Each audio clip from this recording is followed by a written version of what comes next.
So they'll just do a removal and then, kind of flush cut the stump and then leave the stump in place. Got it, thanks. Okay, thank you. If there are no questions, we don't, oh, sorry, is your queue not working either? Nobody's queues. Ah, the queues aren't working, okay. Okay. Commissioner Aldana, so you'll just have to wave at me. Okay, here we go. Regarding the oak tree, the limb that's kind of close to the driveway, to save the oak tree, was there any consideration of just removing that one limb and leaving the oak tree? Chair McGill, Commissioner O'Donnell, I think all of those options were discussed, and I think it was kind of settled on that the long-term sort of gained benefit for the street in terms of street tree development was with the jacaranda and not with the oak tree. So even if you could prune that, you remove the jacaranda, you were left with a difficult situation in terms of kind of nurturing a good, structurally stable street tree over the long term. And is there a general rule of thumb when you remove one oak tree, you plant 3?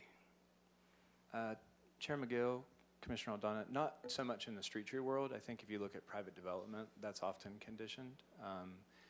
But here, there's already a functional street tree. There was discussion on site about whether a replacement tree should be required or not, and it was ultimately determined that that was kind of a big ask when there was already a functional street tree in place. And just as a general rule, I think we look at, and we'll look at other applications where street trees are proposed for removal. It's typically 1-to-1, even if it happens to be a native tree species. And I think a lot of times that's supported by one tree per parcel. Almost even small trees over 30 years kind of can fill in that space that is in front of like a single property. Mm-hmm. And the designated street tree for that street? It looks like palms, right? Chair McGill, Commissioner Aldana, I'm going to have to flip through my packet. Hold on, we can get there quickly, probably. Yeah. It was a palm? Yeah, it was king palm, okay. Thank you. All right, thank you. All right, if there are no further questions, we have no speaker slips. Do we have anybody online? No, we have no one online. Okay, thank you very much. With that, I will open it up for discussion or further discussion and or a motion as appropriate. Would anybody like to make a motion? Going once. I will move to approve the removal. Do we need finding for this one? No, it's a street Okay, tree. okay, yeah. Okay, do we have a second? I'll second. And if no further discussion, we can just go for a vote.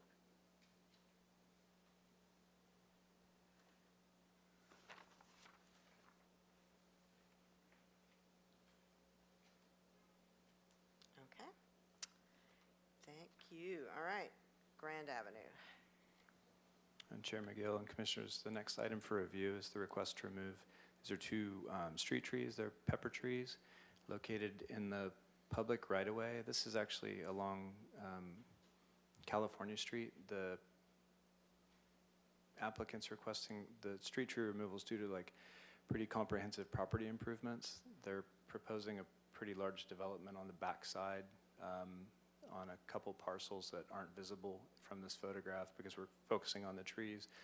And then there will be a driveway that comes through that directly impacts the street trees. The committee reviewed the site plan that was provided, looked at the trees in relation to where the proposed driveway was going to be. We've been seeing this more and more as ADUs and development has changed properties and impact to the right-of-way. It was determined to be a practical development of the property. The committee did recommend approval of the 2 trees, and they conditioned that 2 new street trees be planted, either on California or Grand Avenue, to mitigate the loss of the existing trees. And I do know the designations here. California Street is the pepper tree, formerly known as California pepper. And then on Grand Avenue, there's the Stenocarpus or firewheel trees. So those would be the designated street tree species. And despite there's quite a bit of planting constraints. There's not a lot of good opportunities within the public right-of-ways in these areas. So they just did a 1-to-1 removal replacement ratio for the project.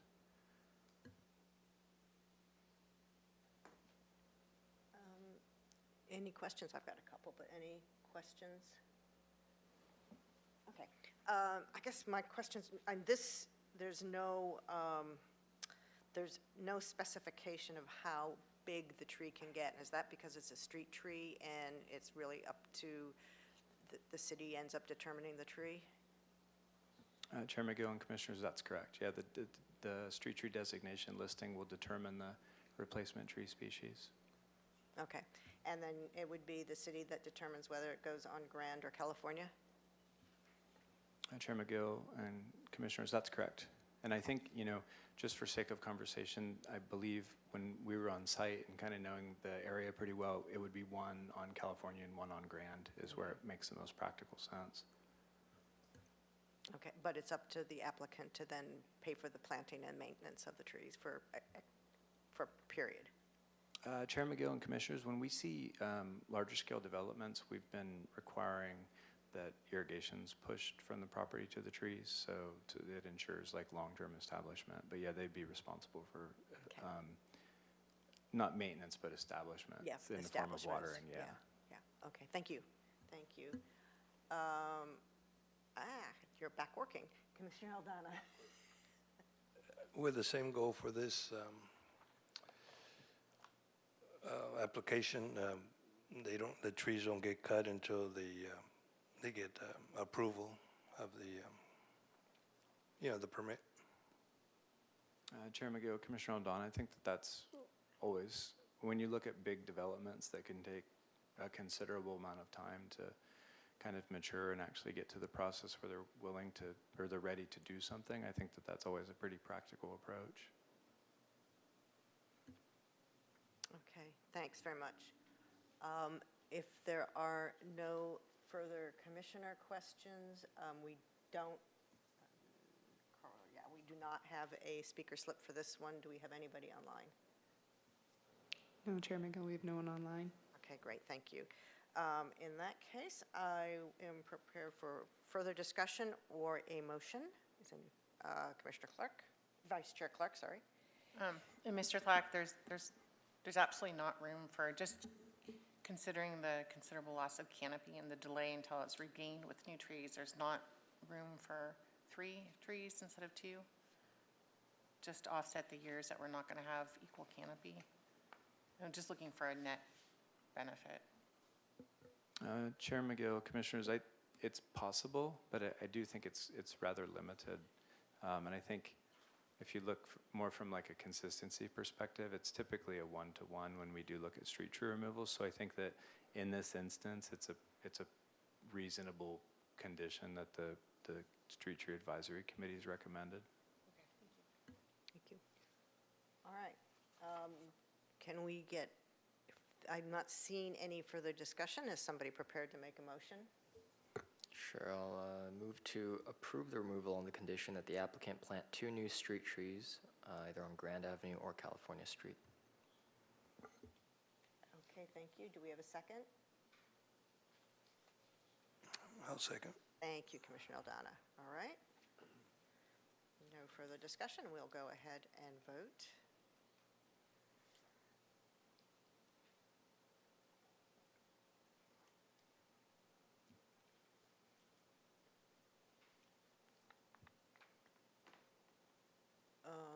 Jacob. Shall we? No worries.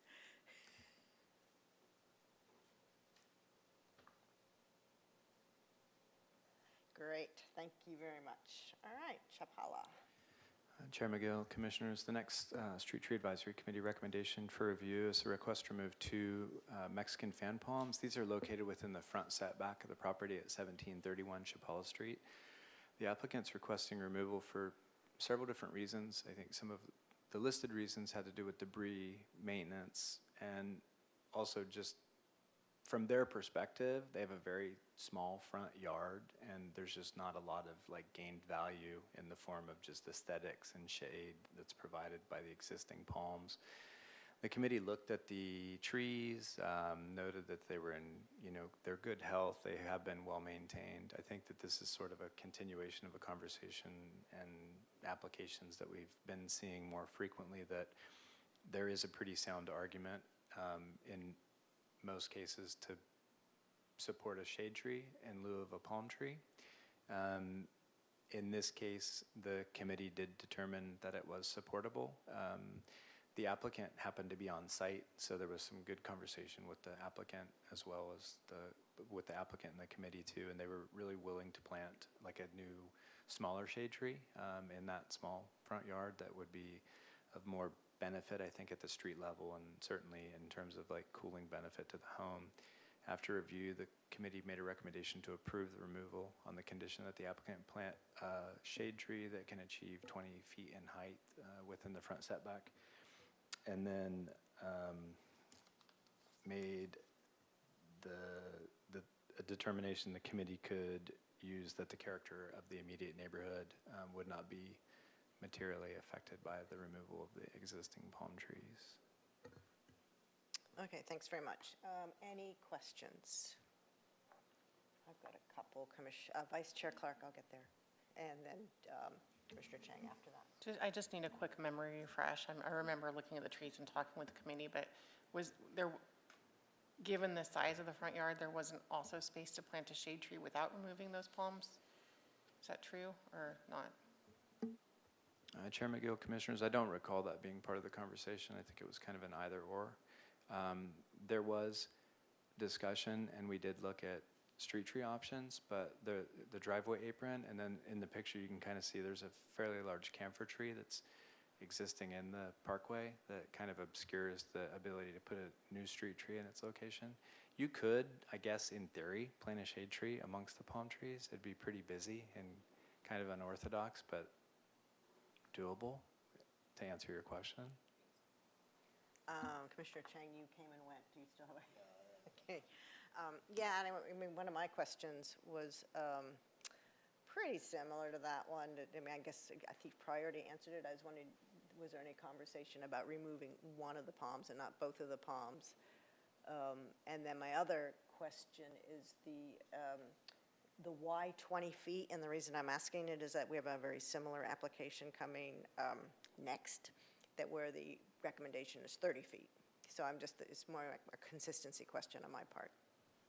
And Chair McGill, Commissioners, I think that just to kind of capture the view of the committee too, I think that they're pro shade tree over pro palm, so you're going to continue to see recommendations that support the removal of palms on private property for shade trees. I think that to answer your question about why 20 versus something larger, it was purely spatial. You know, the front yard doesn't really allow for a large tree to be planted, whereas the property that you referenced has a lot more space to maximize canopy cover, which I think is really a huge goal for the city. And certainly when the committee looks at things, they're trying to satisfy, you know, the goals of maximizing canopy cover, but being cognizant of not being too overburdensome on private property.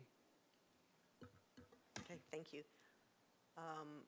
I'm not seeing anybody else with a raised hand here. I don't have any speaker slips for this one. Do we have anybody online? No, Chair McGill, we have no one online. Okay, thanks. With that, then I will open for discussion or a motion. Is somebody prepared to make a motion? Sure. I'll move to follow the recommendation of the committee and approve the removals on the condition that the applicant replace the trees with shade trees or a single tree that can achieve 20 feet in height at maturity. And the finding being that... under the finding that the character of the immediate neighborhood with respect to forestation will not be materially affected by the proposed removal. Thanks. Anybody willing to second? I'll second that. Thank you very much. We're ready to roll. Thanks.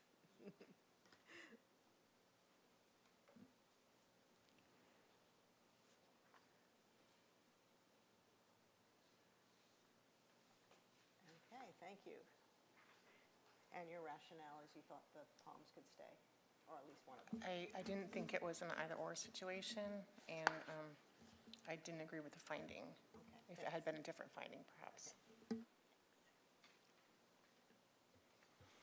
Chair McGill, Commissioners, the next Street Tree Advisory Committee recommendation for review is a request to remove a Mexican fan palm, also located within the front setback of the property at 749 Casiano Drive.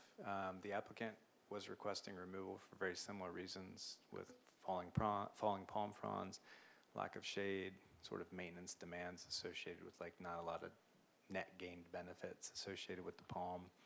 The review is very similar from the committee. The applicant in this case wasn't, or at least didn't express a desire to plant a new tree. They just were simply requesting the removal of the fan palm. The committee, after review, did recommend the approval of the palm for the reasons that we talked about with the last application, but did condition a replacement tree that could achieve 30 feet in height at maturity. And I think that to kind of follow up on the previous question, you know, even from the photograph, you can tell that there's just a lot more space that can support a larger tree. And 30 feet's not really that big, even in the tree world anyway. So just trying to maximize canopy cover when the space provides it. And that, I'm sorry, and then the same condition, or the same finding was noted in terms of the character of the neighborhood not being materially impacted by the removal of the tree. Okay, thank you very much. Commissioner Chang? So the recommendation does not state shade tree, didn't state it for the prior one as well. I mean, what, do we need to get more specific with the conditions here, or do you want us to follow the language presented? Chair McGill, Commissioner Chang, I think that it's always kind of implied, but in terms of shoring things up, if it would make good sense to just say shade tree, and it's something that we could probably just incorporate in the committee's recommendation, because it's always implied, even though we've not called it out in the motion. So I think that we'll make that note and correction moving forward as well. And is canopy interchangeable with shade?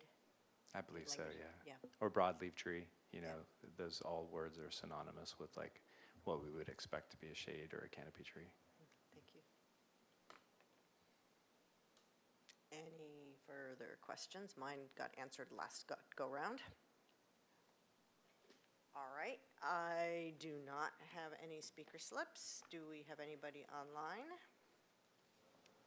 No, Chair McGill, we have no one online. Okay, open for discussion and a motion. Commissioner Unanda-LaBerge, followed by Vice Chair Clark. Just a quick question. When the condition is that they can remove the tree, but they have to replace it with something, do you give them a time frame within which they have to replace it by? And then does anyone from the city follow up to actually see if it was replaced with the tree that is supposed to be there? And Chair McGill, Commissioner Unanda-LaBerge, so the permit, the municipal code, the street tree ordinance, has like a 60-day time frame. So we try to stick within that. You know, it's like the real world, and that's not always possible. So as long as we can work with the applicant to make sure that the condition's been satisfied. So we dialogue with them, figure out what they're trying to use, you know, and make sure that it does fall within the conditions, and then, you know, really encourage that it's done within the 60 days so that we can keep track of it. But it doesn't always work that well. And so we track it and, you know, follow up on them, and then try to encourage them to work with us and let us know when things have been done, so that way we know and can go out there and check on things too. Yeah, great. Vice Chair Clark. So I believe, I just want to address the issue of findings for these palm trees, because we have been taking down quite a few palm trees in Santa Barbara of late. And perhaps if you take out a palm tree on a street, just one palm tree, the characteristic of the neighborhood will not be materialistically affected or materially affected. And so then when the neighbor submits an application and that tree gets taken down, maybe the characteristic won't be that affected.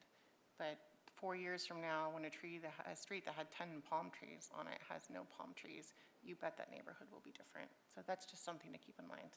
And then just a reminder to the commission that debris and messiness of trees are not reasons to take them out, as the Street Tree Advisory Committee noted, because all trees are messy. Yeah, I mean, that's clear, I mean, it's, yeah, that, And they noted that. yes, yeah, they did, yeah, for this one. Good point. Would a more reasonable finding be principles of good forest management in the sense that forest management being here increasing canopy?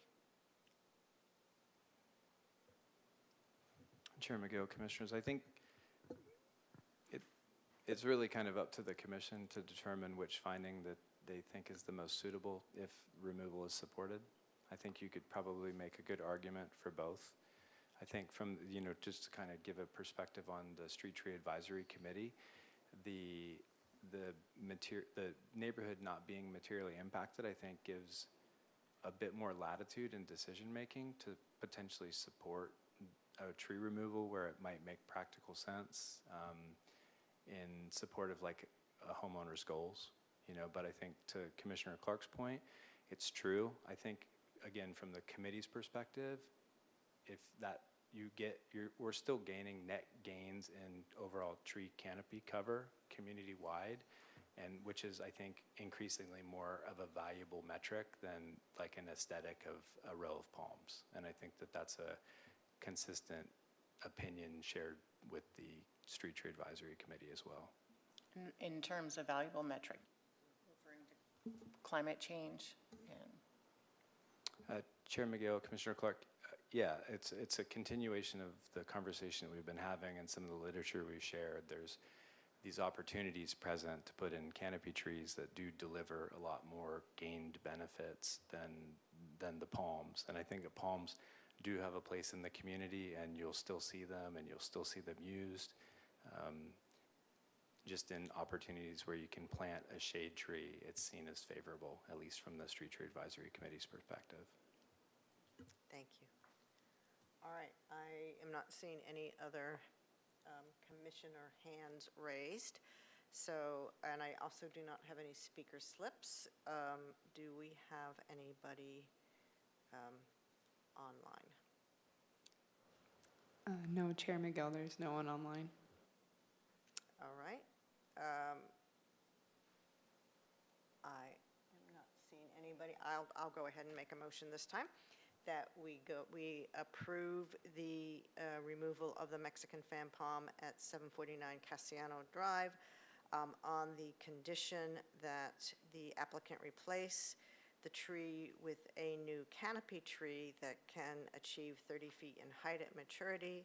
And I will go ahead and say that the finding is that the character of the immediate neighborhood with respect to forestation will not be materially affected, while noting Vice Chair Clark's comments. Second. And then, yes, we're ready. Sorry.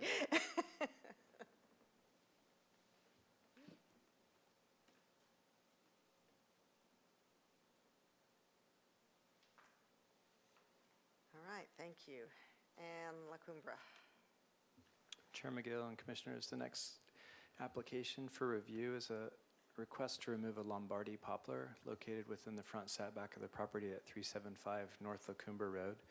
The applicant was requesting the removal due to the tree's close proximity to the overhead utility lines. Those are like high voltage lines. There were no other reasons listed on the application. The committee looked at the tree, noted that it was in really good health, pretty old too for a Lombardy poplar. There was consensus, at least from the committee's perspective, that it did contribute quite a bit to the site, even kind of screening the utility pole from the applicant's property as well as the adjacent property. And in terms of discussion about the concern with the utility, that's something that we've talked a lot about recently. And in this specific instance, the utility lines are on the street side of the power pole, and they're at a distance far enough away where there's either minimal or almost no pruning that's being required to the existing tree. And we know from conversations that Southern California Edison's, the tree care companies that subcontract for them do routine pruning and have minimum required distances to ensure that, tree limbs and parts aren't in close proximity to the utility lines based on what the nominal voltage was. So the committee didn't see this as a concern, and I think some of what we've talked about previously is if it really were a hazard situation, it would be identified by Edison and dealt with administratively, due to actual concerns with it being a hazard to the electrical system. Given its good health and benefit to the site and not appearing to be a true hazard to the voltage lines, the committee made a recommendation to deny the request for the removal of the Lombardy poplar at 375 North Lacumba Road. Okay, thank you. Anybody have any questions? I've got one, go ahead. This does not seem to, we don't see a lot of these. Is this a relatively rare species in Santa Barbara? And Chair McGill, Commissioners, yeah, it is. You see it a lot, like in windrows, like in other parts of, I think, throughout California. It's a very kind of peculiar, like cultivar. So it's like, it's been essentially selected to have this like really upright, pyramidal, almost like Italian cypress kind of growth. Yeah, you don't see them as much in town here as you do in other communities, especially where windrows are much more common. Like if you go, I think north, like Paso Robles kind of area, and you get to the ranches, you'll see them more because they're a pretty tough tree. But yeah, you don't see it around here very often. And the reason I'm asking the question is, I'm less inclined to remove a tree if there's not very many of them and they're doing well. But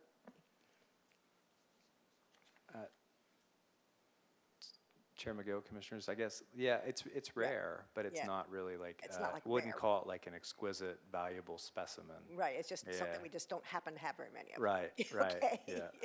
Yeah. Vice Chair Clark. Were you able to have a conversation with the applicant that the tree was not a hazard? And Chair McGill, Commissioner Clark, not as of the current meeting, but we always follow up with them afterwards and talk next steps and answer any questions that they have.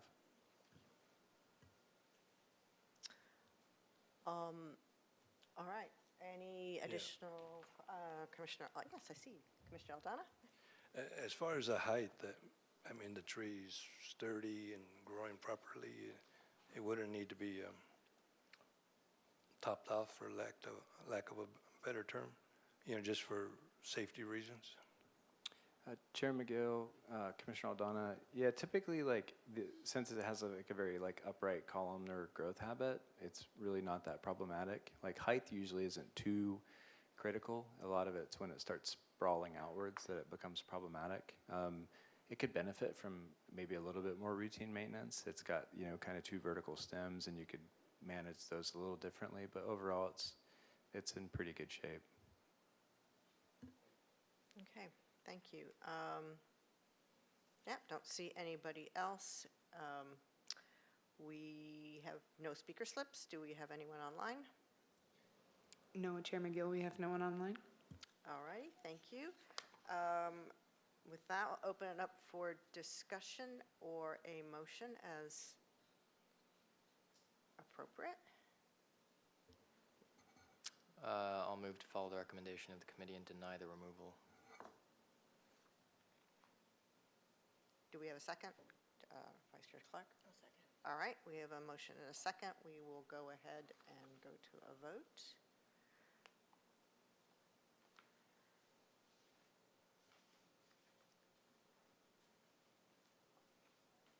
All right, thanks. And I would like to note at this point for the applicant that any of the decisions that we make here under the municipal code 1520 may be appealed to City Council within 10 days. So right of appeal to City Council. And that takes us to our last one at Cannon Perdido. Chair McGill and Commissioners, the last Street Tree Advisory Committee recommendation for review is the request to remove a Victorian box. This is located in the front setback of the property at 319 West Cannon Perdido Street.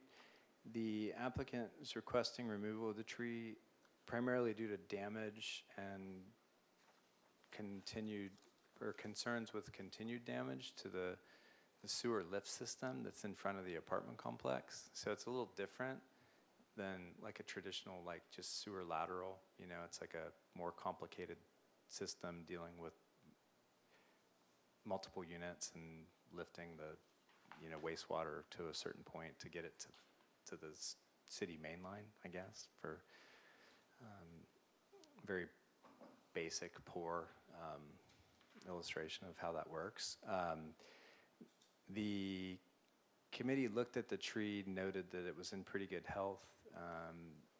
There were several comments about its importance to the site in terms of kind of just providing some screening to the building and adding character to the street.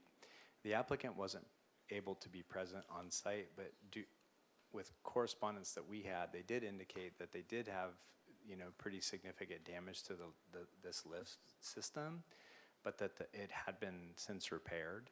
And I think it's just more of a concern with potential further damage as a result of the tree. And the tree, if you're able to make a site visit, you can see the infrastructure, and it is right next to the tree. So the committee took that into consideration and kind of followed the same track that we do with sewer laterals, where, you know, if it's been repaired and fixed, then it should, at a minimum, drastically reduce the chance of any further damage, or hopefully prevent it. And then I think some of the additional commentary was that, you know, it is really close to that infrastructure, but even if the tree were to be removed, that there was consensus amongst the members that they would still want a new tree back in that general location. So you kind of still end up with the same sort of problem in the long term, given how important they noted that tree was to that property in that specific location, and just the general limited planting opportunities in front of the property. And after review, they made a recommendation to deny the request for the removal of the Victorian box at 319 West Cannon Perdido Street. Okay, thank you. Any questions? Commissioner Aldana. How much damage was done to that sewer lift?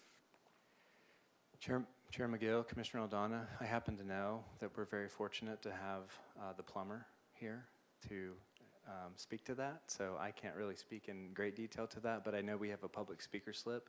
If there's any additional questions when it comes time for public comment, the applicant's plumber's here to he can really kind of walk through the challenges that they've had with that tree. Got it. Thank you. Yeah, and I guess my questions are kind of along the same line. I mean, I guess I'd be curious to know if it's really a legitimate comparison to compare a sewage pumping system with a sewer lateral in terms of once and done repair.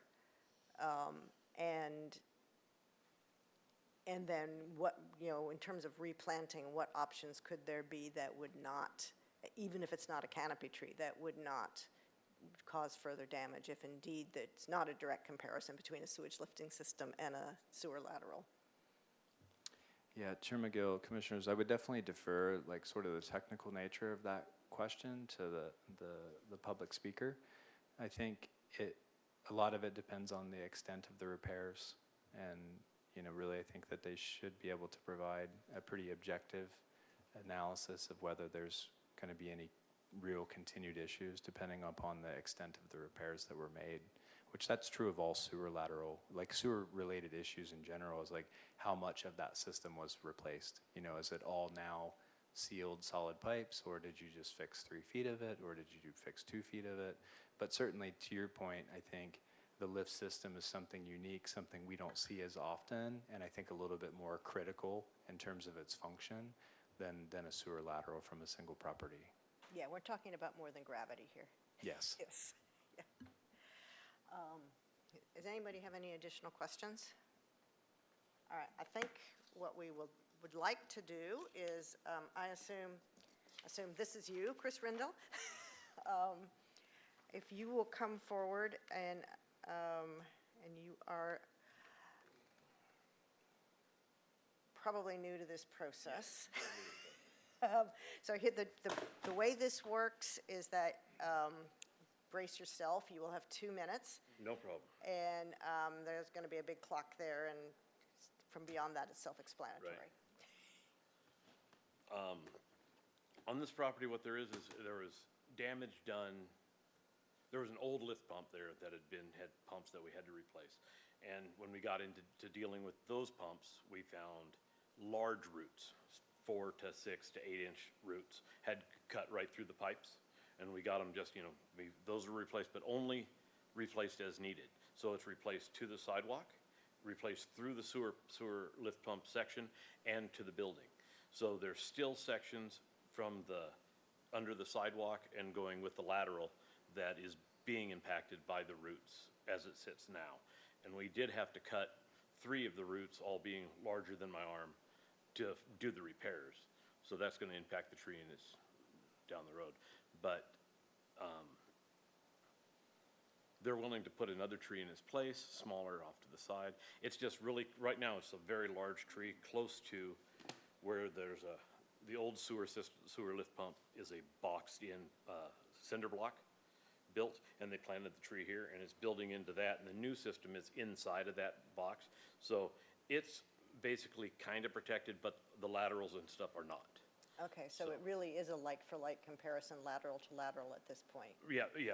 Where everything from the sewer lift pump building forward is fine. It's just the lateral now that is going to be impacted down the line. Okay, thanks, that's helpful.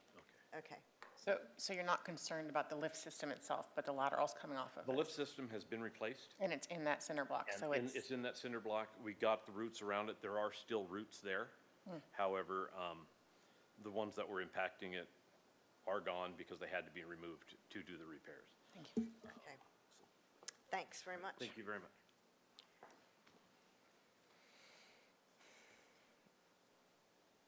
Okay. Anybody want to start? Vice Chair Clark. It's a question for Mr. Slack. So with an intact, healthy sewer lateral pipe, there's not danger from damage from roots. Is that correct? Because the roots seek water, they go through cracks, and that's how they cause damage? Chair McGill, Commissioner Clark, if I understood the public comment correctly, there's still a section of like the old sewer lateral, so there probably still does exist potential for infiltration at some point. So I think it was to the sidewalk, and so from the sidewalk out to the street, wherever the connection is, there's probably old like clay tile or something like that that potentially could allow for root entry. So my question was, though, if it's like it's a repaired or new pipe, there's not danger to damage from roots, right? Chair McGill, Commissioner Clark, it's unlikely that in those sections you would see root entry. Yeah. And my understanding from your comment is that we're really talking about the lateral, and you're comfortable with the pumping system being protected at this point. Okay. That makes a difference. Any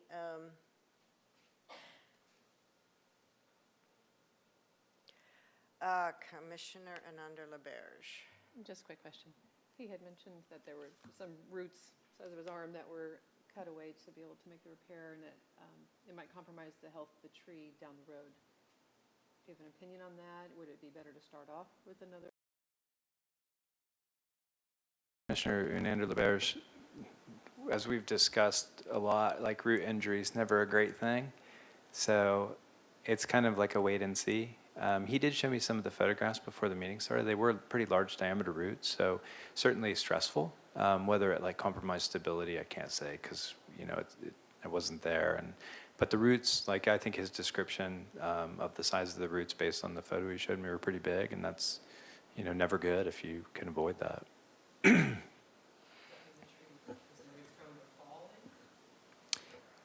Chair McGill, Commissioner Ananda-Laberge, it would be speculating for me to say, but I think anytime you cut roots, you jeopardize tree stability. Like in short, like it's always a possibility.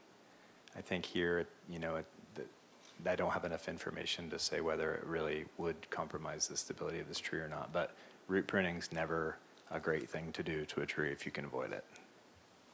Vice Chair Clark. Mr. Slack, in the past, we've denied applications without prejudice. What is the maximum amount of time that an applicant can come back? If, say we denied this request without prejudice to wait and see how the tree does after the injury to its roots, how long would the applicant have before it was either a yes or no situation? And Chair McGill, Commissioner Clark, I feel like we kind of consider them indefinite. I think it's anytime that is done, there's some questions or there's some questions to be answered, and it's like I think it's our goal to be like as thorough and responsive and transparent as possible. So it would be no reason, I think, to ever require like an application fee if like there was a denial without prejudice and they wanted to come back even in a couple years' time. I think it's always implied that there's going to be no processing fee with that. I think it's more when it's clear that it's an unsupportable application and it's just a straight denial, and that there's no reason to come back, where you would be looking at having to pay like processing fees and stuff like that again, if that makes sense. Yeah, I mean, kind of where I'm struggling a little bit with this one, just to get my thought process out there, is that the sewer lateral going from the Y to the sidewalk is kind of something homeowners deal with. I mean, that's just kind of part of the unfortunate deal with these old sewer laterals. And so the fact that it's that piece of the sewer lateral is like maybe not a grounds for removal so much as since the pumping system's been replaced. But I am concerned also about the decline, the future of the tree if with that level of root pruning. I mean, usually we use deny without prejudice as we're actually going to get an arborist report or something like that. And what's being suggested by Vice Chair Clark is a way of using it just to watch, kind of put the tree on a watching brief, which is, it's a way we can do it. Chair McGill, Commissioners, I think if that was the kind of the focus, and there was consensus or majority support for retaining the tree, you might not even have to do that, because say the tree rapidly declined, that would satisfy an exemption for removal from city staff at that point. So if the tree, condition did taper off pretty significantly to the point where it was like at or near like death, then we would just issue them a permit exemption, and they could remove the tree without having to go through any further review. So if it's purely like health-based, then you probably don't need to do a denial without prejudice, and they can just work directly with staff if its condition does change dramatically.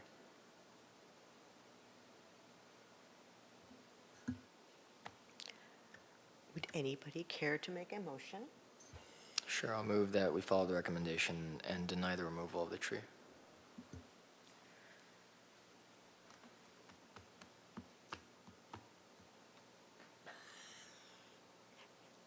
I will second the motion. Okay, thank you.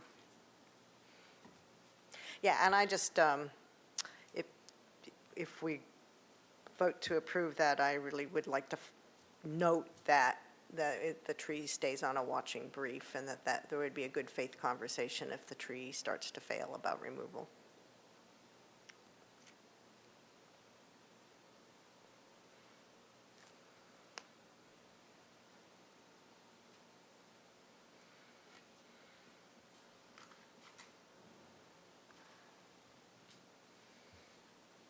All right, we're there. And you saw that, you heard the language on appeal from the previous application. Yep. Thank you.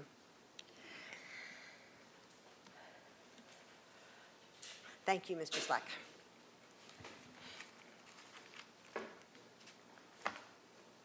And that takes us to the director's report. Chair McGill, members of the commission, we have fairly lengthy narrative in your director's report this month. I will briefly go through the high points, with the first one being that Fiesta 2024 overall was very successful. As the 100th year that this event has been held, it was considered very special by many members of our community. And a lot of work went into the planning and execution of the various activities. Parks and Recreation leads the city's special events team, and so we were the lead department for working with Old Spanish Days in the planning for a variety of the activities. And then most specifically and importantly, the Fiesta Parade, which is now on Cabrillo Boulevard, and making sure that planning and implementation of that was done in a successful and safe manner. We spent 7 months and at least 16 meetings working through all of the details to pull off a parade like this. There's a lot that happens behind the scenes that luckily parade goers don't need to know about. They just need to enjoy being there. We also are involved in permitting events that happen all around the city, and many of them are in city parks and city open spaces. We also held the 92nd Children's Fiesta Parade, which is a city Parks and Recreation event. And because it's on Cabrillo Boulevard, although we had the same number of entries, which was 77, we had more participants. The street is wider. There's more room. And so I think we're seeing more people participate in each participant group because it's possible to do that safely in this location. Concerts in the park was capped off with a 5th concert on August 14th. And we had a different format this year. We had a sort of pre-concert concert and a concert. Had the opportunity to give different bands the opportunity to play at the park. And as we all know, we had the most amazing summer season. We had June gloom and May gray, but July and August actually turned out to be pretty beautiful months. So there's lots of ways to enjoy city parks throughout the summertime. And then every year we send lifeguards to the regional competition as well as the national life-saving championships. And so as you can see in your staff report, we had 17 that went this year. At regionals, the team placed 4th overall, which is pretty impressive. Out of 900 participants, 13 different agencies, and we had a number of standouts in that effort. And then at nationals, we placed 22nd out of 44 agencies with over 1,000 competitors. Your staff report lists a number of the lifeguards that participated and junior guards. And there's quite a few there. I won't read everybody's name. I would also like to point out the Commission's well aware of the department's efforts to provide scholarships for every camp that are offered in the summer, not just the camps that we offer, but when we have contracted camps, part of the agreement with the contractors, they offer free camps. And this year, the Police Activities Lead recognized Parks and Recreation for its leadership in the Campership Alliance program by awarding the first ever Community Impact Award. We had a wonderful breakfast with all of the 12 organizations that provide summer camp scholarships on August 13th, and really highlighted the amount of funding and opportunity that's provided to children that otherwise would not be able to go to camp, with 310 scholarships among the 12 organizations distributed in this last year. And as the staff report indicates, they vary from our department, the Botanic Garden, Boxtails, Circle V Ranch, the Santa Barbara Education Foundation, Elings Park, Moxie. So it runs the gamut, so indoor and outdoor. The Museum of Natural History, Wilderness Youth Project, Youth Sailing Foundation, and the Santa Barbara Zoo. The department has really kind of the founding role for the Campership Alliance, and one of our former recreation supervisors, Cliff Lambert, was able to make a presentation about how it all started and how we realized that not only that there were children in need for summer camps, but that we needed to do it in a collaborative manner, that it needs to be an alliance of organizations pulling it together, not just one or the other. And then lastly, as you know, the Creeks Division used to be part of Parks and Recreation, and so there are a number of projects within our city parks related to creeks. And a prior effort in Oak Park was to deal with the fish passage at Talent Road, which was a number of years ago. This project, which is currently under construction, is doing more work to remove some of the concrete structures that are in the creek, additional removal of invasive non-native plants, restoration of the creek channel, and then revegetation. This is something that's been in the works for a long time. Park staff and creek staff have been working closely together on the implementation of this work, and it will enhance the park, improve the creek, and be a wonderful place to visit once it's all in place. So everything will get wrapped up this fall. And if you have any questions, I'd be happy to answer them. Thank you very much. Anybody have any questions? Yeah, and what a great summer you guys have had. And I really, really, really like seeing the work with the scholarships and the organizations. That's Commissioner Ananda Labarge. I don't have a question about your report, but I've been wanting to give you the feedback on the Franklin Park, or Eastside Park, I'm not sure what it's officially called. It is so cool over there, with all the improvements that you guys put together, and the families that come and congregate there to do their parties, they're always there. I've seen several quinceañera dance where they're practicing and they're out there in the little open grass area. The gardens, which I secured my plot today. Everybody's using the gardens over there. It's amazing. The transformation is amazing. So I've been wanting to give you congratulations, and it never really comes up in our report stuff, so I just wanted to say it was a really good job. Chair McGill, Commissioner Ananda Laberge, it's Eastside Neighborhood Park, which is right next to the Franklin Community Center and the Franklin Elementary School. So we're all part of one happy family over on the east side. Thank you. We've gotten some wonderful feedback from community members, and it was a lot of work, and some kudos to the commission for also playing a leadership role in the design and the vision. And the recommendations for funding, both community development block grant funds, which the commission plays a role in, and then also city general funds.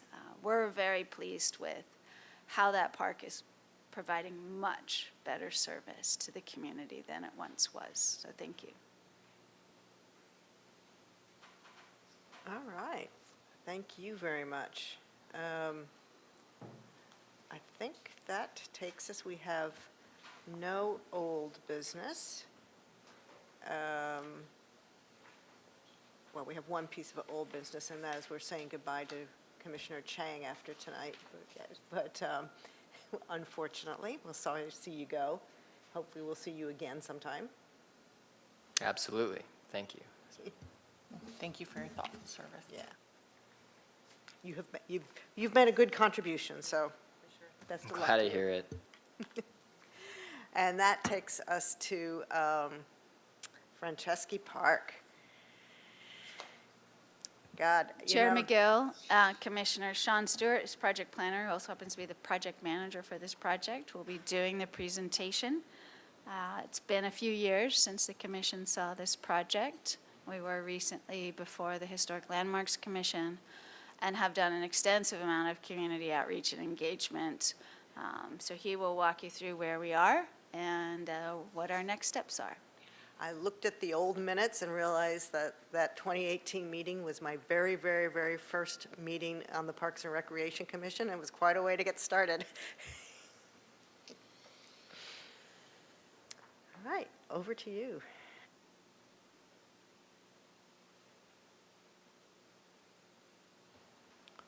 All right.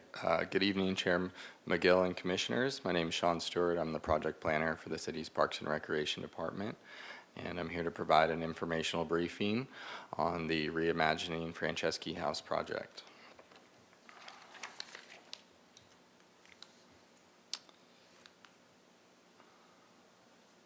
You know what?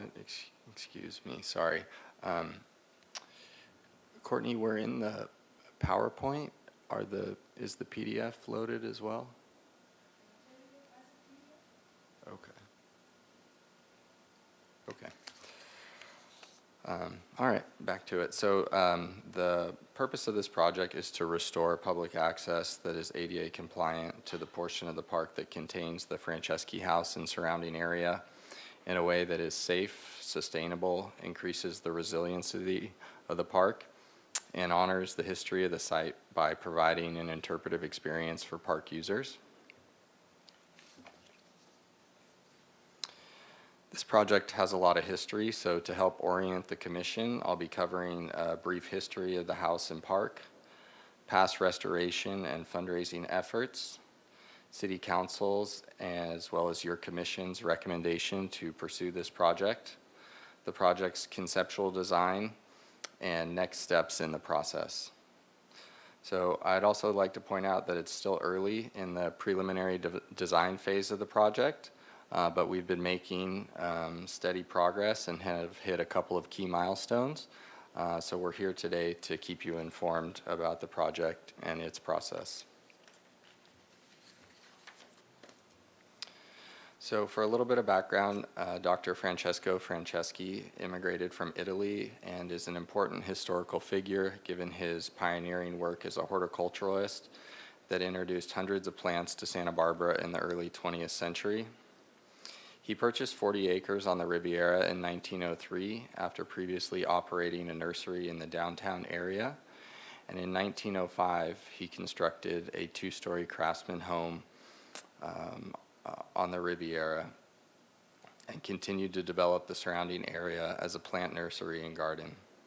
Franceschi's vision for the property was never fully accomplished, and he left the States in 1913 for new and better business prospects. His children remained living there after his departure, selling off portions of the 40 acres over the years until 1926, when the house and remaining 2 acres were sold to Alden Freeman. Freeman was a wealthy philanthropist and social reformer who quickly began modifying the house and surrounding area to function as a civic space and changed the home's architecture style to mirror Franceschi's ancestral home in Italy. Freeman first offered the property to the city in 1927, but the offer was originally declined given the city's concern for maintenance costs.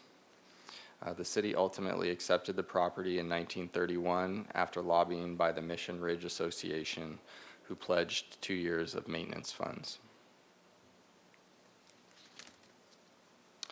So on the left is Franceschi's two-story craftsman home, and on the right is the property after Freeman's extensive alterations.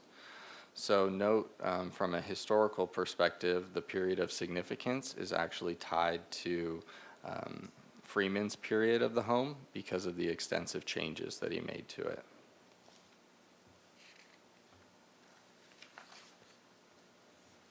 So the Franceschi house saw various occupants and uses over the years that were generally associated with the city and horticultural interests.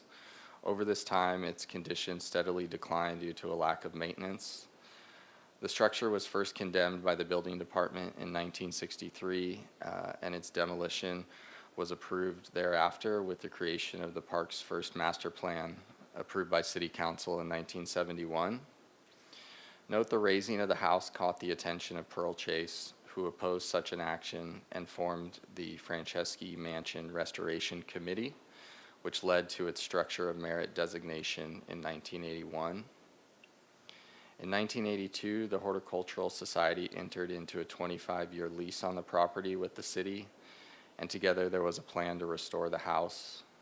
In 1985, the city was awarded a $170,000 grant from the State Office of Historic Preservation for structural stabilization of the house. But when the work was found to be more costly and due to the funding shortfall, the work was abandoned. In 1998, new master planning efforts emerged for the park, and the question of what to do with the house was again at the forefront of discussion. In another attempt to keep the house, the city solicited a request for proposals from nonprofits and community organizations who could undertake restoration and operation of the house. 6 proposals were received and were all deemed inviable. As a result, the house was to be demolished again when enter the Pearl Chase Society, and with a little time, they put together a plan for the restoration of the house and a maintenance endowment that turned into a formal agreement that was approved by City Council in 2001. However, by 2010, it was clear that the project was not going to be viable due to a lack of funds, and the efforts by the Pearl Chase Society concluded. So at that junction in the project, City Council again became involved and formally terminated the agreement with the Pearl Chase Society in 2015.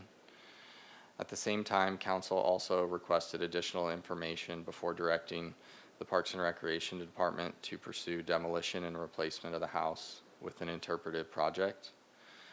So in 2018, the department returned to your commission and then to City Council with 3 thoroughly researched options for the house, which included full restoration, exterior restoration only and mothballing, and demo and replacement of the house with an interpretive project. So your commission provided a majority vote to pursue the interpretive project, and then council came back with a unanimous vote to pursue the interpretive project at that time.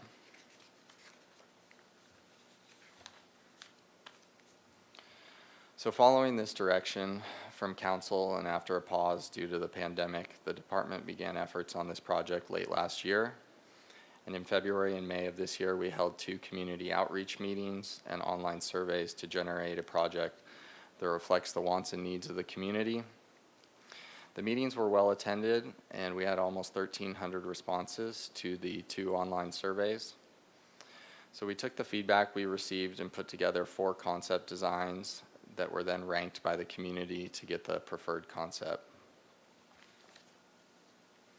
The key things we learned from that public outreach were that people know about Franceschi's horticultural legacy, and that's the single biggest factor on how they want to see the site remembered and reinterpreted. So the site's views are why 99% of the people visit the park, and when it comes to interpretive features, those should be the landscaping to display the site's horticultural significance. Unique elements of the house, such as medallions, should be salvaged and incorporated into the design. And signage is the preferred medium by park users just to tell the site's history. Nothing digital or overly complex. The preferred concept design also had the simplest architecture and was landscape forward. And park users like the quiet, contemplative, and whimsical feel of the park and would like to see those qualities retained.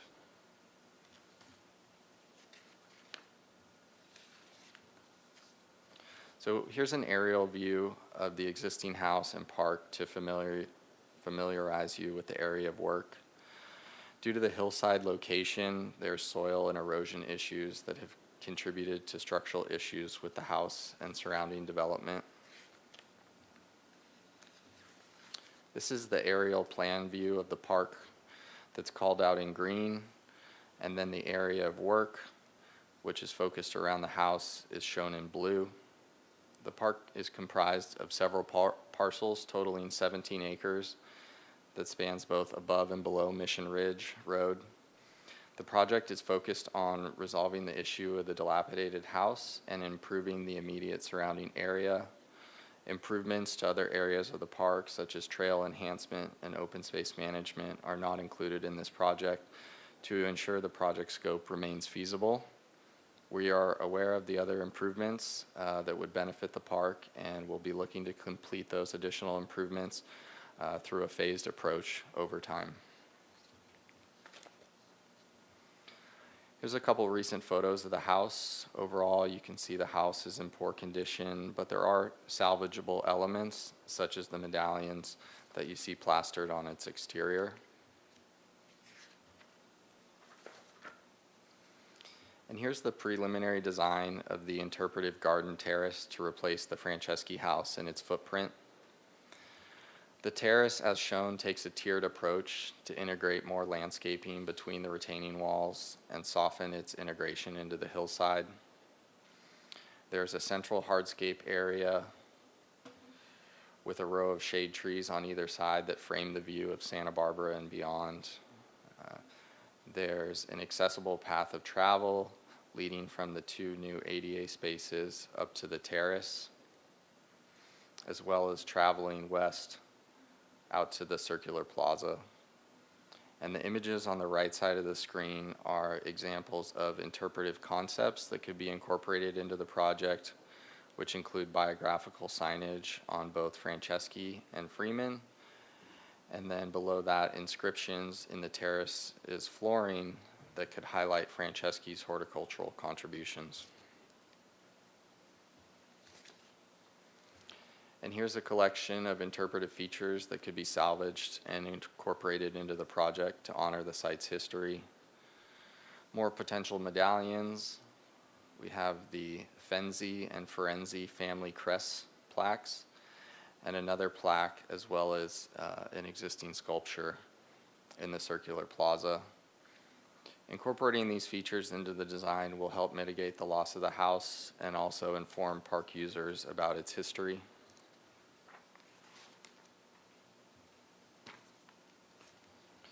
So here's the site section that gives you a sense of the terrace's elevation, which will match the main floor of the Franceschi house.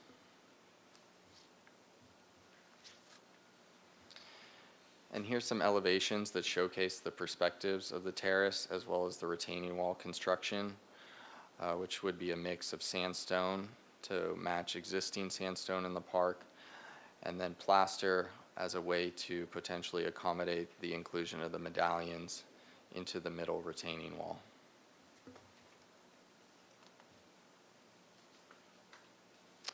And here's another section view facing east.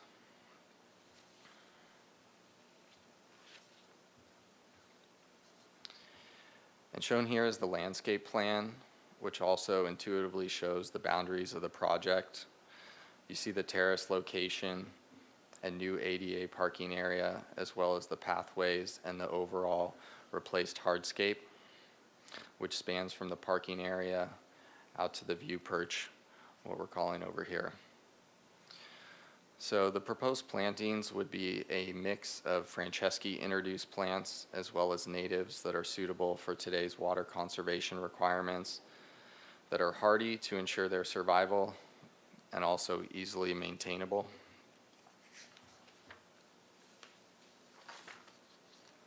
This slide lists potential plant considerations and indicates their significance of whether they are a California native or a Franceschi introduced plant. I should note this is just a conceptual list, as well as the design, given that we're still in the preliminary design development phase, and so nothing's set in stone or finalized at this time. Here's a photo of the circular plaza and the view perch that's west of the house. These features will be retained and enhanced with a new pervious ground surface that meets ADA requirements.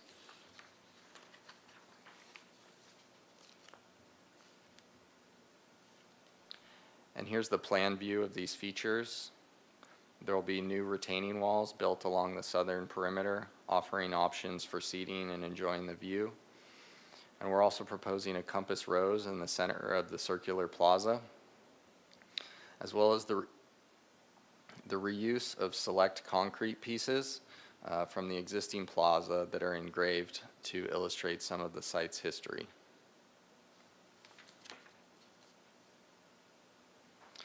And so this is my closing slide. I wanted to leave it on this because this sketch provides a nice perspective of what the terrace space could look like, and touch on a couple of the next steps in the process, which would be to submit our planning application and begin the city's land development review process. We received concept level comments from the Historic Landmarks Commission on the 14th of this month, and we're currently working through their feedback right now on whether to make some adjustments to the design. We're also at a phase in the project where the civil engineer and architectural historian have come on board and will begin to contribute to the project. Plans do need to be further developed for the submittal to community development, as well as returning to the Historic Landmarks Commission. Once that application is deemed complete, environmental review will begin on the project, which it's anticipated that the project will require a focused environmental impact report, and will likely need some additional or updated technical reports to support the EIR's analysis. So we'll be looking to get those taken care of during the completeness review process by community development. And then the EIR will entail public meetings and other public comment opportunities, and will eventually bring the project back before your commission before returning to the Planning Commission and possibly City Council for final action on the project. And that concludes my presentation. Excuse me, thank you very much. Feels like coming full circle. Any questions?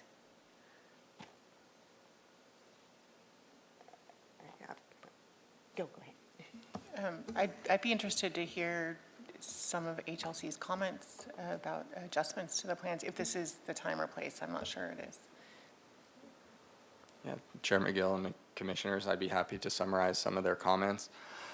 So HLC overall favored a simpler design, which kind of mirrored the community's feedback as well. They emphasized that the project design should be more celebratory of Dr. Franceschi and not feel so much like a memorial. I think those comments were kind of directed at the arrangement of the medallions along the retaining wall. They preferred rougher materials, generally supporting more concrete in the project, and also concrete that has a rougher appearance, possibly with like rock mixed in or board formed concrete. And I think that plays into kind of retaining that mystery and whimsical feel of the park. They asked us to study potentially enlarging the terrace space, kind of to occupy the full footprint of the Franceschi house rather than the tiered approach which we've taken. They also asked us to study making the terrace space curvilinear to match some of the other lines of the park. They requested that we remove a view scope that was proposed to be located at the viewing perch, as well as to enhance the design of the compass rose to be located in the circular plaza. They emphasized that we study using potentially some higher water use plants to really be able to celebrate nature and also maybe highlight some of Franceschi's plant contributions that otherwise might have been limited. And they also asked us to study providing access to the upper parking lot. Thank you. Chair McGill, Commissioner Clark, and Commissioners, going to HLC was a one-time pre-application review. So we do that when we know we have particularly a high-profile project. We did that for Ambassador Park, for example, before we continue into more in-depth planning and design work. So that was really the intent. So it's really comments that we can then take as we move forward with the rest of designing the project. Yeah, which leads into, I think, a question I had. Well, I had a follow-up question as why didn't they like the view scope? But my question is, they thought it was too No, I'm just, theme park. that was my own opinion. The decision-making process in terms of boards, commissions, who are the decision makers here? Chair McGill and Commission, there are a few decision makers here, as you might imagine. As the design review body, HLC oversees design because it's also a landmark structure of merit. They also will have to approve what we do next, which includes removing the house and replacing it with the terrace. The Parks and Recreation Commission also gets to weigh in and make findings as it relates to changes to the park and the design of the park, use of the park, and you have that in the Park and Recreation Zone and your various sections of the municipal code. I think that's as far as we need to go. We may need to go to council for the EIR, and I'm not sure we've determined that yet. Okay, thanks. So it's complex is basically the short answer. And it's a multi-year process. Yeah. Thanks. Vice Chair Clark.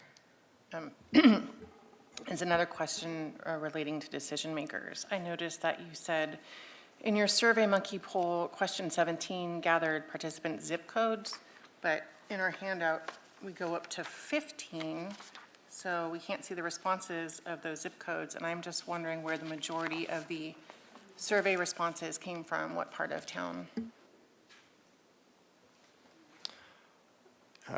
Chair McGill and Vice Chair Clark. Yeah, so in the handout, I believe you're seeing the survey responses from our community outreach summary, and so those are, it was really just intended to be a highlight document and not capture everything.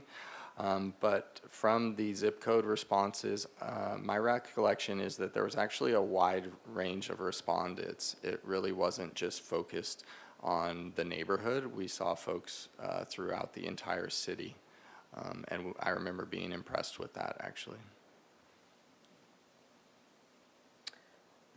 So,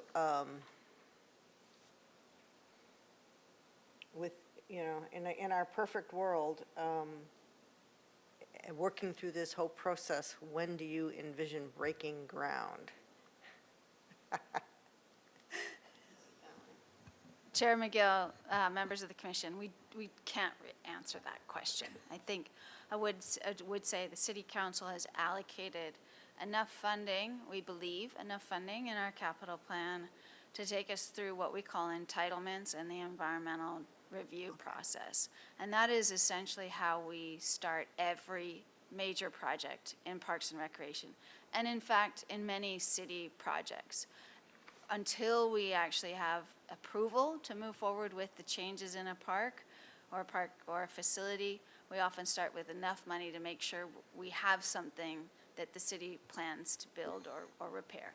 On occasion, we might have more than we quite need, but usually that just sits waiting to be expended. We've had that example with Dwight Murphy Field renovation, Ortega, even Eastside Neighborhood Park. We started with a community development block grant to renovate the restroom. And then we started with a little bit of money in the general fund to address the park. Then we applied for another community development block grant, which replaced the small children's playground. And so we find ways as we move through a project and we get approvals for moving forward, we cobble together different sources of funds. So timing-wise, it'll really depend on funding, but also the process to both get through entitlements. I think our goal is that we will be through that at the end of calendar year 2025. Then we have final plans, construction documents, permits that take some more time. But once we get, perhaps this time next year, we'll have a good sense of whether we're on track, and then begin looking for and figuring out how we actually ultimately fund the project. Okay, thanks. And I would just add, there's so many projects the city needs to do. Everybody gets in a queue, and we're in a queue. We just have to move up in the queue further once we get more done. Yeah, and I know some of the other projects that we've been looking at for a long time that are probably further up in the queue, so, which has been the perennial discussion. We got Commissioner Aldana, followed by Commissioner Lesner-Buxton. For a complete project, what's the estimated cost? Rough number, guesstimate. Chair McGill and Commissioner Aldana, again, at this time, I can't provide a rough estimate. As part of the contract we have with our local design team, included in their scope will be to provide a pro forma estimate, but that will come later in the project once the design has been solidified. And Commissioner Lesner-Buxton. Thank you. This is very informative. I actually got a chance to go to the park with 2 students of history who were friends from out of town, and they were very interested in it, so I love to see it's being rehab. My question is there any sense in, is there any sense that we will be stopped in doing this by a community group, since it seems to be happening a lot in the history of this house? Chair McGill, Commissioner Lessner Buxton, thank you for the question. I just want to make sure I'm understanding that correctly. I believe it's related to the history of the house and the park and inviting a potential group to participate. No, still a chance that our progress will be impeded by a group, because it seems to be happening a lot in the history of this project. Chair McGill, Commissioner Lester Busson, I guess I think what you're asking is, do we anticipate that once again there will be opposition to moving forward with the project? Well, we've been working on it for 65 years. Really, I think so much community evaluation of this site has happened, and a lot of it's been really good. And kudos to community members as well as the Pearl Chase Society for really giving it their best shot. When we went to the City Council in 2015, that was when the Pearl Chase Society exited their relationship with the city. We just couldn't find a way to move the project forward. There were so many barriers besides fundraising in that this house, if you think of all the accessibility upgrades we've done elsewhere, it's almost impossible to do that here without significant structural changes. We'd have to put an elevator in the house. I mean, there's a lot. And the funding for it has just never come forward. In 2015, the City Council wanted one last look at the alternatives. And so we did spend a bunch of time and some money doing that, and went back in 2018 with concurrence from both Pearl Chase Society and the Riviera Association that, you know, we need to move forward with something that can actually be achieved. And so now we have our marching orders from council, and they ultimately are the decision makers for our city to explore this concept. When we went to the Historic Landmarks Commission, that was one of the key questions that we had too. And we got a thumbs up for 7 out of 8 on the commission, as we understand we need to move forward with a new vision for this park, but to do so in a way that is as sensitive and appropriate to honor its heritage, historical legacy, both Dr. Franceschi and Alden Freeman. So we're hopeful that if we continue the community engagement, community dialogue, it's not going to, happen overnight. We will be successful. We do also know that it's happened elsewhere, not that we would ever promote this on a regular basis, but in keeping with thinking about what is the best value of this park for the community, given its location, fire risk, neighborhood concern about access and just its carrying capacity, and then thinking about what a wonderful opportunity to honor that history and legacy that people can actually enjoy. And a terrace is an example of what they can enjoy. Plus safe access around the site, which right now we do not have a lot of. So hopefully that's answers your question, Commissioner Buxton, but we hope we're on the right path. And it seems apparent that we are moving toward the right way of doing the next thing at that park. Yeah, thank you. Vice Chair Clark, followed by Commissioner Chang. Yeah, my final brief question is at the end of your document, under next steps, it says the department will continue to engage the community and project stakeholders through the preliminary design process. And I'm wondering what that looks like in terms of the stakeholders who are daily or weekly park users. How will we reach out to them to keep them involved and informed?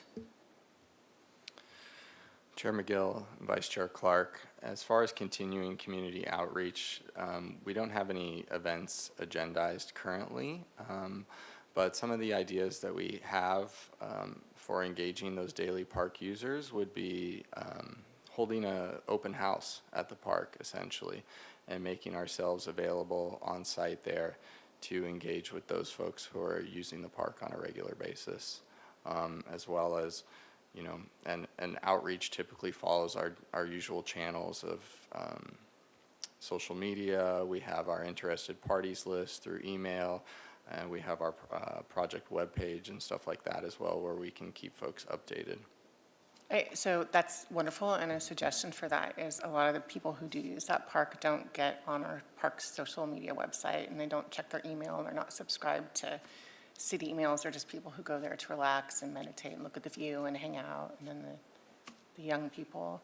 So maybe a flyer with a QR code or some kind of not tacky signage up there that people can look at and be like, oh, something's going to be happening here. Maybe I can find information at this QR code or online. So Chair McGill, Commissioner Clark, that is what he's alluding to. I think we are really pleased with the robust community engagement we've had to date, and that was done through a variety of channels. We have on our website, and you're correct, not everybody goes to a website and signs up for staying informed, but people can do that. So we will continue through everything we've done to date as we get to the next phase of the project.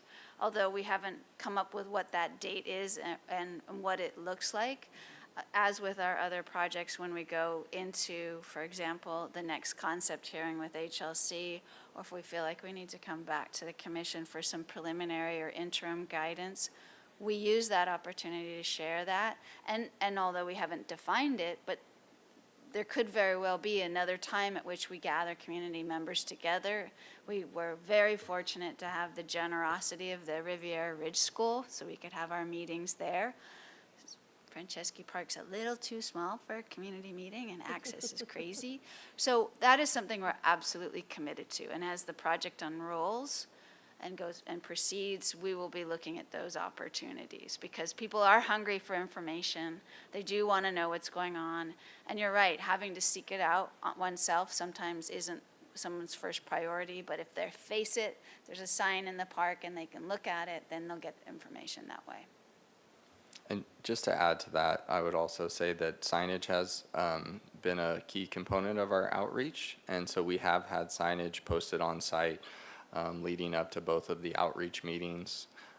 I believe with a QR code both times that would either take you to the project webpage, which would then link you to the survey that we're requesting folks take, or also before the HLC meeting 2 weeks ago, we had on-site signage again notifying folks.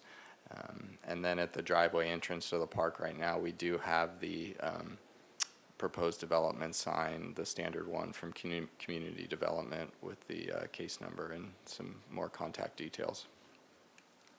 Thank you. And Commissioner Chang. In several decades' time, when I returned to Santa Barbara as a retiree and this project still isn't completed, I promise you that I will be the fiercest advocate of raising the whole thing down and turning it into multifamily housing or maybe a parking lot. So rest assured. That's just your parting shot.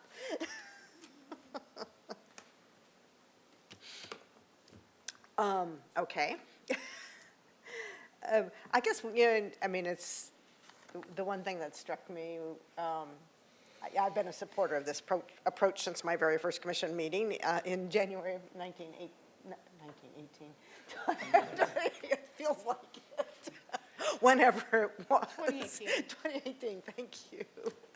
But one of the photos that you had in the handout really struck me, and that was, it's a picture of a broken down arch, where you can still have the path, but there's the broken arch on the side, and it really, and I think it maybe plays to the whimsical nature of the park, but things like that don't impede anybody and are a little bit decrepit and ramshackle and speak to the history of it. I kind of hope that as this goes forward, there are places where those things can be retained in situ and be just part of the story of the park. And that's all I have to say. except things are slow here. Commissioner Lesnar Buxton. Yes. When I first got to Sasebo, working with bus service to the river was noted not, and I would just encourage you all to work with MTD to advocate to restore the service, not only to purchase the park, but just to look at other park that are accessible by transportation. I think that folks would want to go out in your numbers of visitors would improve if you made a case to MTV to restore some of those services. Chair McGill, Commissioner Lesnar Buxton, that's an interesting point. I, to be honest, was not familiar with what public transportation MTD used to provide in that area, but it's certainly something we can keep in mind moving forward. Because I know for anybody that doesn't have a vehicle, whether it has to do with needing public transportation, whatever reason one might need public transportation, it is a barrier for folks to get to the Riviera. Yeah, Absolutely. Yeah, there are parts of town you just can't get through if you don't have a car. Yeah. Yeah. So thank you for that comment. All right, with that, I think that takes us out for this month. Once again, best of luck to you going forward, Commissioner Chang. And we'll. Thank you. What was that? I just wanted to thank you for all your work through this process. It's been a Herculean effort. It's Yes. apparent. Yes, absolutely. You are now the face of Franceschi. Hopefully you don't retire with it. Yes. All right, with that, I will adjourn the meeting, and we will see you all most of you in September. It is August still, right?